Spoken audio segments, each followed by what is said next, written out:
Hello friends, नमस्कार। स्वागत है आप सभी का एजुकेशन मंत्रा में। देखिए, कुछ समय पहले से लगभग 1-2 घंटे से एक लिस्ट बहुत तेज़ी के साथ वायरल हो रही है। तकरीबन 12,000 अभ्यर्थियों के रिजेक्शन की वो लिस्ट है। तो तब से अभ्यर्थी खासे परेशान हैं कि आखिरकार इस लिस्ट की प्रामाणिकता क्या है, किन आधार पर ये फॉर्म रिजेक्ट हुए हैं और ये आखिरकार कब की है, कैसी है, किस प्रकार से है, सही है या गलत है। ये सारी की सारी चीज़ें अभ्यर्थियों के मन में हैं और वो लगातार उन्हें परेशान कर रही हैं। बहुत सारे अभ्यर्थी इसमें नाम भी अपना खोज रहे हैं और बहुत ज़्यादा व्यथित हैं, परेशान हैं, हलाकान हैं। तो इस चीज़ को लेकर के हम आए हुए हैं, इसका विश्लेषण करेंगे कि आखिरकार ये लिस्ट कैसी है, किस प्रकार से है और इसमें क्या कुछ है। और सबसे दूसरी बड़ी बात कि संशोधित उत्तर कुंजी को लेकर अभ्यर्थी खासे असंतुष्ट हैं। तो दोनों की दोनों अपडेट्स को हम कवर करेंगे। वीडियो को लाइक एंड शेयर कर दें और चैनल पर नए हैं तो सब्सक्राइब करके बेल आइकन को भी प्रेस करना ना भूलें। तो चलिए, सबसे पहले 12,000 अभ्यर्थियों के फॉर्म रिजेक्शन वाली लिस्ट के बारे में बात कर लेते हैं। देखिए दोस्तों, वीडियो में आगे बढ़े सबसे पहले कुछ बताना चाहेंगे। देखिए, सहायक अध्यापक भर्ती परीक्षा 2019 आख्या।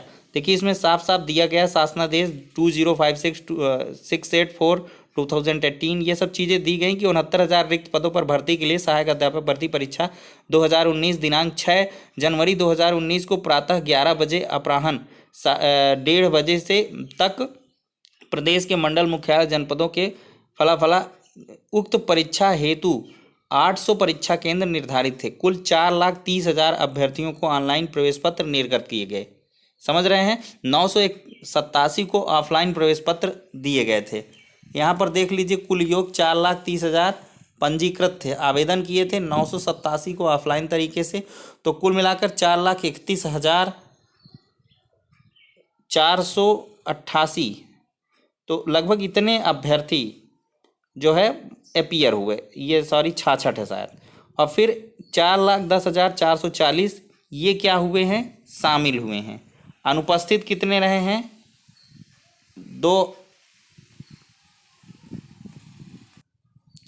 21,026 इतने अनुपस्थित रहे हैं। ठीक है, इतने अनुपस्थित रहे का मतलब समझ रहे हैं। इन दोनों को जोड़ेंगे तो 4,31,000 आएगा।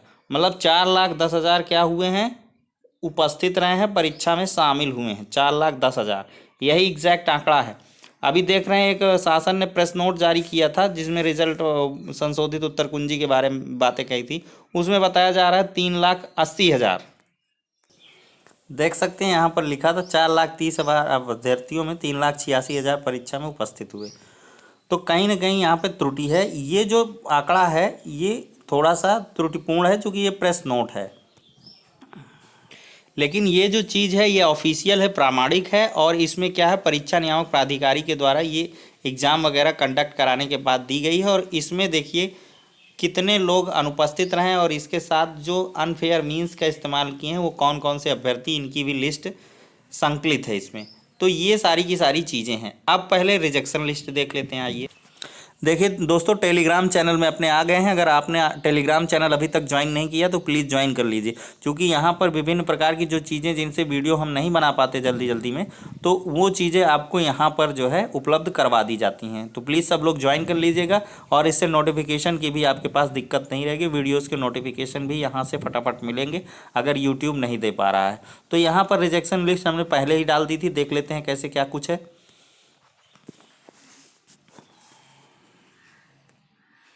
ये देखिए दोस्तों, इसमें बहुत बड़ी चीज़ ये है कि सहायक अध्यापक भर्ती परीक्षा 2019 में शैक्षिक योग्यता, आयु एवं 1 से अधिक आवेदन के आधार पर निरस्त आवेदकों की सूची।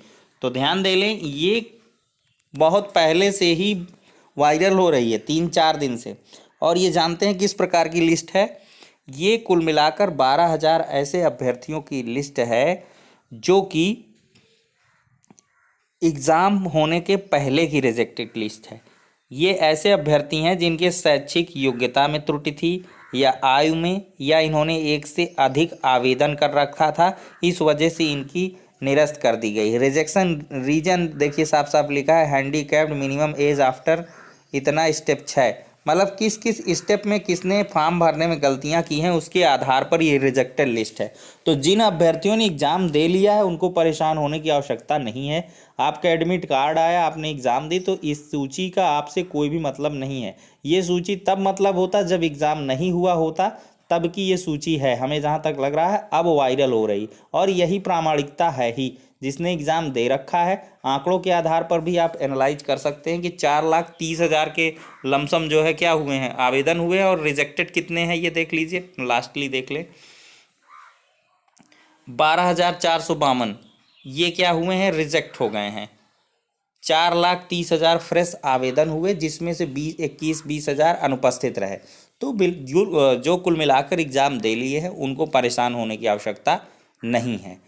फाइनली परिणाम के बाद की रिजेक्टेड लिस्ट उनकी आएगी जिनकी ओएमआर में कोई मिस्टेक रही होगी, उनका जो है रिज़ल्ट नहीं आ पाएगा, वो सिर्फ रिजेक्टेड लिस्ट आएगी। और ऐसे कुछ अभ्यर्थी हो सकते हैं जो ओएमआर की त्रुटियों के कारण उनका रिजेक्ट होगा। ये इसमें साफ साफ यहाँ पर देखिए रजिस्ट्रेशन नंबर भी दिया हुआ है। तो रजिस्ट्रेशन नंबर का यही मतलब है कि ये आवेदन वाली त्रुटियां हैं, मतलब एडमिट कार्ड से पहले की। ठीक है, तो इसको लेकर आप बिल्कुल परेशान ना होइए, इस लिस्ट का आपसे कोई भी खास मतलब नहीं है। और चाहे तो अगर आप चेक भी कर सकते हैं, आपका नाम इसमें नहीं होगा जिन जिन लोगों ने एग्ज़ाम दे रखा है। ठीक है दोस्तों, अब देखिए दूसरी अपडेट को कवर करते हैं।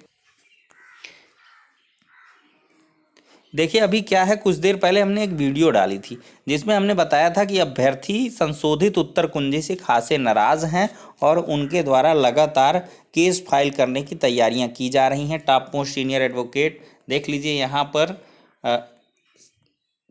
ये राधाकांत ओझा जी हैं, इनके पास अभ्यर्थी गए और इसके बाद अशोक खरे साहब के पास गए।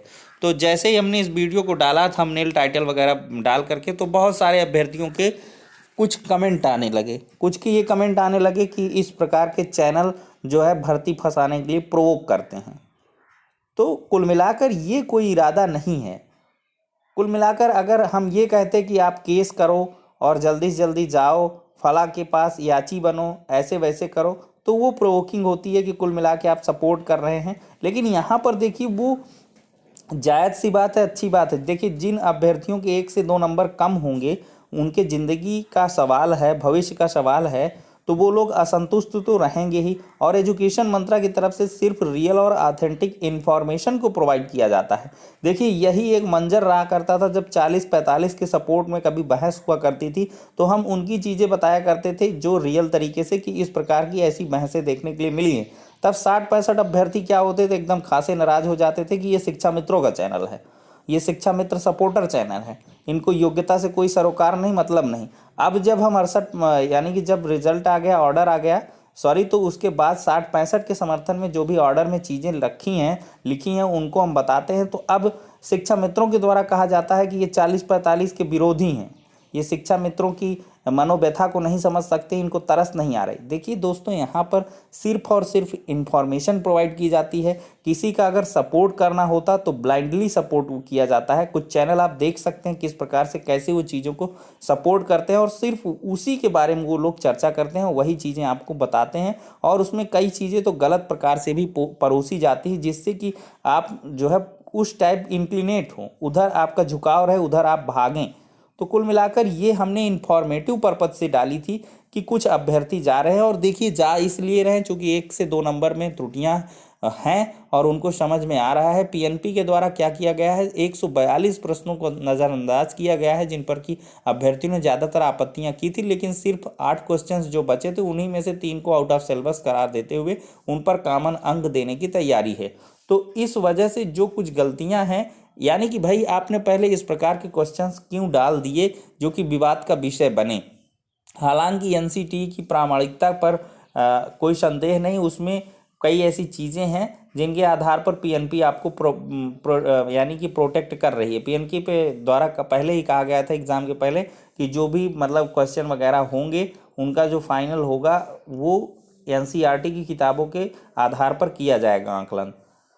तो कुल मिलाकर यार भाई यहाँ पर ये है कि जिन अभ्यर्थियों को असंतुष्टि होगी और 1-2 नंबर से वो रुकेंगे, तो अवश्य वो जाएंगे, भर्ती को जो है कोर्ट में ले जाएंगे और वो अपनी डिमांड को रखेंगे। और देखिए सबसे बड़ी बात, अब आप कहेंगे कि क्या सुप्रीम कोर्ट में केस नहीं होगा? अवश्य होगा, शिक्षा मित्रों के द्वारा किया जाएगा।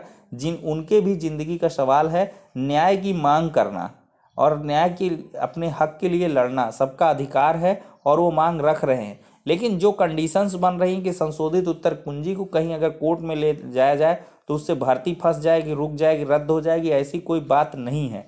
ऐसे अभ्यर्थी वो हैं कि जिनका जो है 1 से 2 नंबर से रुक रहा तो अपनी डिमांड को रखेंगे और केस पेंडिंग चलते रहेंगे, और जब फाइनलाइज हो जाएंगे, अगर उनकी मांग सही रही जाएगी तो उनको न्याय देते हुए उनकी ज्वाइनिंग भी करवाई जाएगी। कुल मिलाकर ये चीज़ें हैं, और भर्ती को रुकने जैसी अब स्थितियां नहीं नज़र आ रही, क्योंकि विभाग खुद संजीदा है और वो जल्द से जल्द इसकी पैरवी करवा करके सुप्रीम कोर्ट में भी इसका फाइनल रिजल्ट देकर नियुक्ति देने के लिए तैयार है। तो कुल मिलाकर ये सारी की सारी अपडेट्स हैं। तो इसमें किसी भी प्रकार के प्रोवोकिंग वाली कोई चीज़ नहीं, हमें भड़काने वाली चीज़ नहीं रहती हैं, सिर्फ इन्फॉर्मेशन प्रोवाइड की जाती हैं कि इस प्रकार की चीज़ें 69,000 शिक्षक भर्ती के साथ हो रही हैं। तो फिलहाल के लिए इतना ही, नेक्स्ट वीडियो में मिलते हैं दोस्तों, तब तक के लिए शुक्रिया, धन्यवाद।